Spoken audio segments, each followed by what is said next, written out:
This episode is brought to you by Pure Energy Apothecary, a woman-owned skincare and wellness brand founded by my friend Dawn Lancaster. Dawn and I go way back, deep diving into essential oils. We shared a passion for creating intentional products, just like the ones Dawn continues to craft today with Pure Energy Apothecary. When Dawn said she wanted to offer you 20% off Pure Energy products, I was thrilled. Pure Energy products are handmade in Vermont with ingredients you can pronounce, and they smell amazing. They are rooted in real aromatherapy. Visit pureenergyvt.com and use the code PURECHANGE for 20% off just for being a part of the Change Happened community. Pure products, pure purpose, pure energy.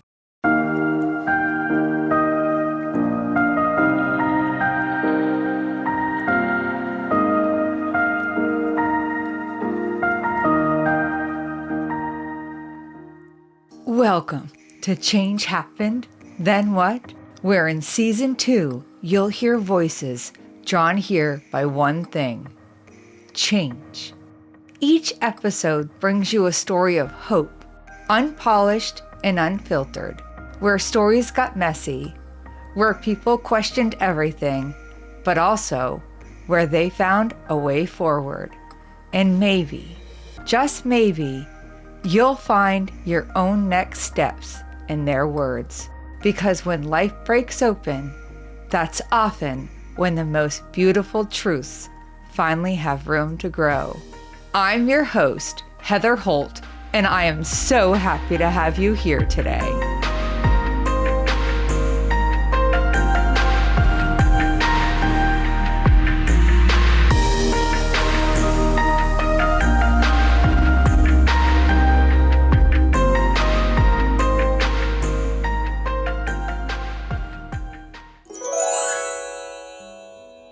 Hey friends, before we jump into this week's episode, I wanted to remind you to stay tuned all the way to the end for this week's Change Challenge question. That's how you get entered into this month's contest to win a super soft tee or a trucker hat. And if you answered Maryland for last week's Change Challenge question, congrats! You're officially entered into this month's drawing. Now, let's dive into today's episode.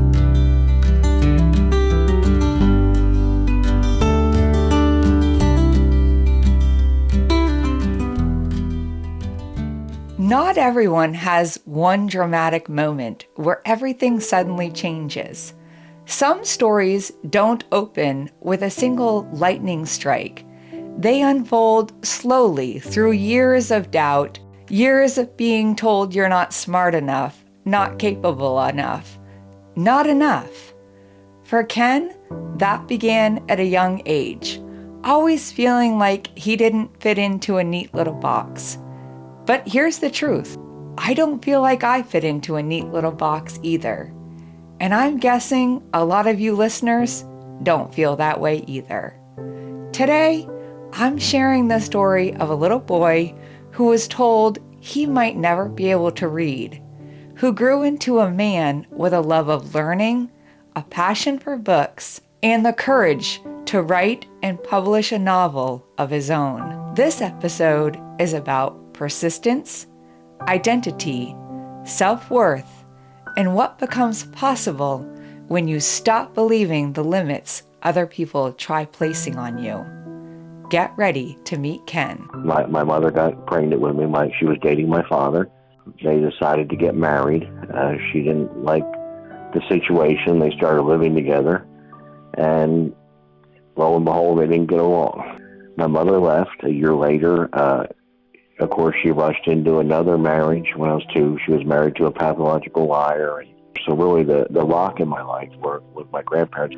And so growing up, I was a very insecure child. Back in the 70s, they didn't understand things like they do now. I can remember specifically when I was in the 2nd grade, I was 8 years old, they told my grandmother, I'm sorry, but your grandson is mildly and he will never learn how to read. So not only did I go to summer school that summer, my grandmother bought a lot of books and sat down with me for hours every night, forcing me to read. So I did go back to school in the third grade, reading at a fifth grade level.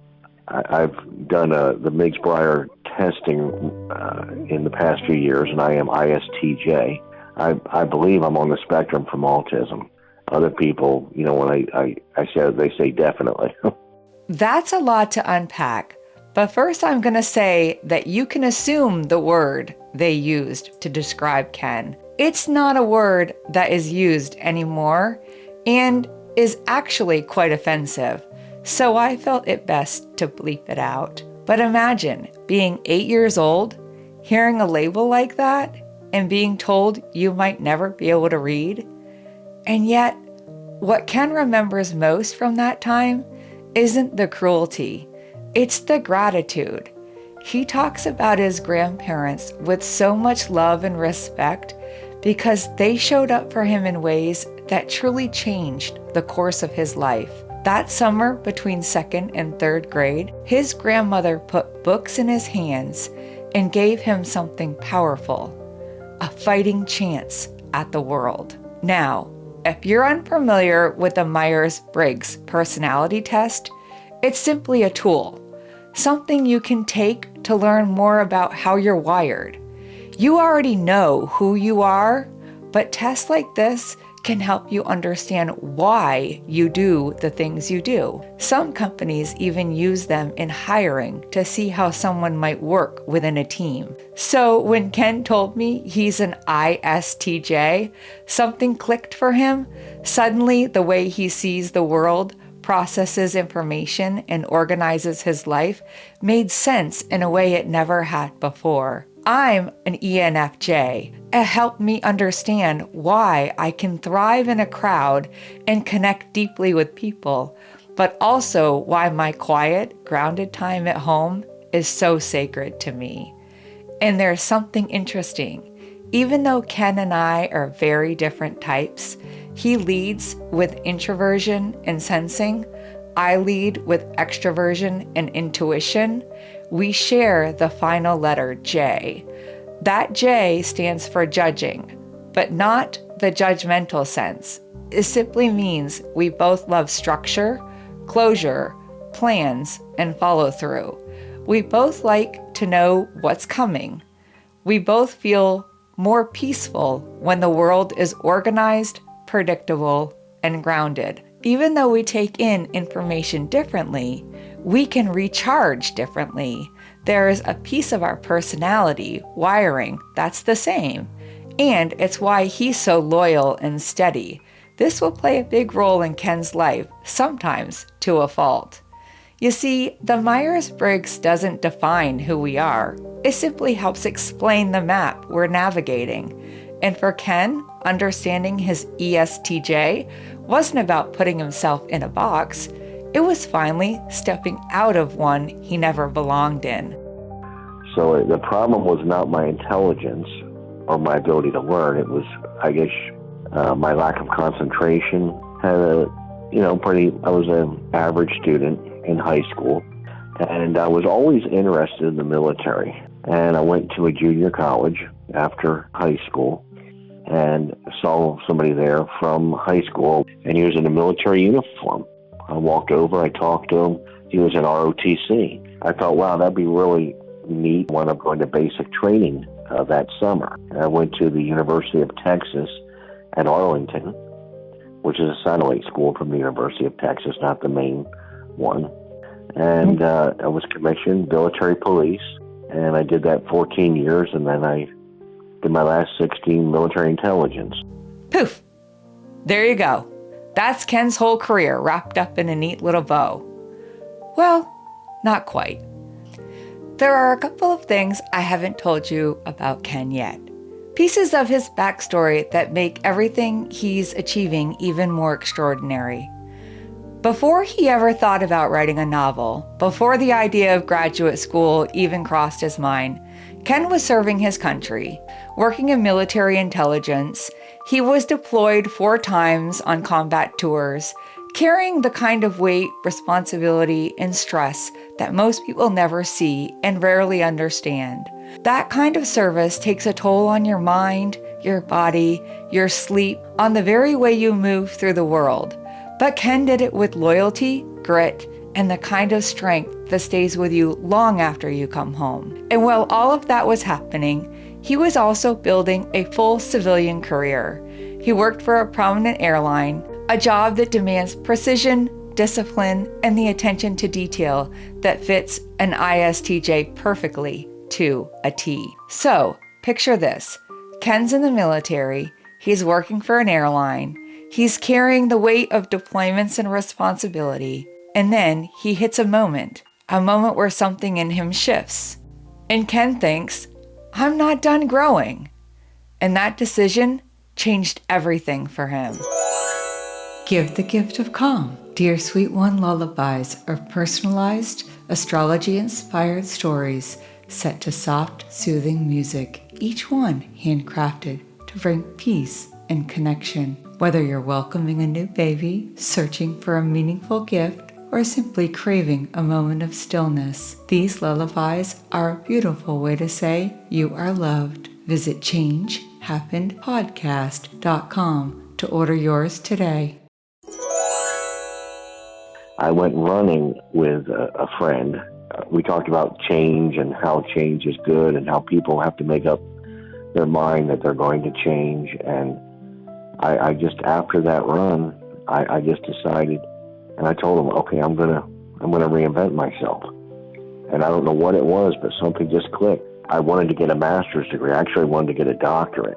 And to me, that was a huge reinvention. A lot of people, might be listening saying, well, a lot of people have a master's degree. Yeah, but I didn't. So it was huge for me. As the first person in my family to go to college, I actually finished my master's degree. I did my master's thesis at Guantanamo Bay, Cuba, and I did very well on it. I got a 97 on it. My professor told me he'd only given higher grades to 2 other people, and they were both in a doctoral program at the time. So there you have it. Ken proved the doctors wrong. He accomplished the very thing he set out to do. He earned his master's degree. He proved he could do it. And if there's one thing I've learned about Ken in talking to him, it's that when he says he's going to do something, he does it. So naturally, the next thing he announced was that he was going to write a novel. But the way it unfolded... My best friend was from Peru, and she was teaching Spanish in the Bahamas, and she had stage 4 cancer. So I came to visit her initially, and then I wound up really liking it, studying Spanish here. And I was here last year and studied 4 hours a day, 5 days a week. And I'm not fluent in it yet. I'm studying 2 hours a day now. It's no small feat to learn another language. 3 months after I was in Peru, my mother got sick. I had to go back, and she did pass away.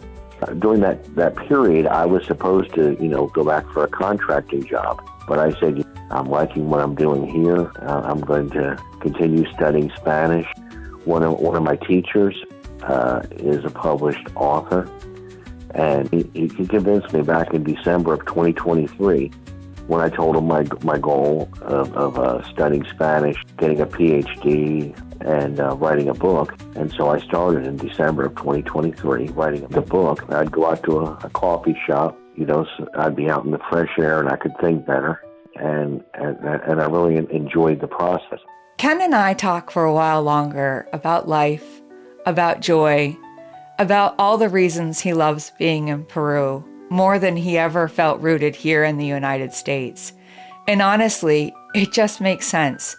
There isn't a whole lot holding him back here anymore, and he's built such a meaningful, peaceful life for himself down there in retirement. He studies the language every day. He feels better there, more relaxed, more himself. He's part of a church community that he genuinely enjoys. And the coffee, well, the coffee alone might be enough of a reason to stay. Since the day we recorded this interview, Ken finished his novel, and I just finished reading it. It's called Trapped in Deception, and each character is loosely inspired by someone from Ken's life, while the storyline itself is entirely his creation. It's a psychological thriller centered around trust, manipulation, and betrayal, and it's a great read. Well, I listened to it because that's easier for me, and hearing Ken narrate his own book was something special. You can feel the emotion of each character as he moves through the story, as he's sitting right there next to you, pulling you deeper into the world he created. All the links are in the show notes, as well as at changehappenedpodcast.com under season 2 guests. And when I think about it, about this man who was told at 8 years old that he would never be able to read, who now in his 50s has released a novel, earned his master's degree, retired from the military as a lieutenant colonel, retired from a career at a prominent airline, moved to another country, studies Spanish every single day, now working on his doctorate, and has aspirations of someday having his own Airbnb. And I'm quite sure he's going to write another book. I can't help but smile, because I can't isn't in Ken's vocabulary. It never was. He just needed someone, like his grandmother, like the people who believed in him, to give him the room to prove it. And he did. And still is every day. If this episode spoke to your heart, I'd love for you to visit changehappenedpodcast.com to join our monthly mailing list. It's also where stories like this continue, with blog reflections, more about each guest, and ways you can support the show. And if you've got 30 seconds, leaving a review or 5 stars helps more people like you find stories like this. Think of it as paying for your coffee at the local coffee shop. Change Happened, Then What? Is written, edited, and produced by me, Heather Holt, with the loyal background vocals from my 2 sidekicks, Waylon and Dalton. Until next time, keep smiling, and maybe let your dog produce your next big idea. There's always a reason to always choose joy. There's something deeper that the world can't destroy. Smile when you think you can't. Smile, get up and dance. Smile, there's a bigger plan. The storm only lasts for a while. So smile.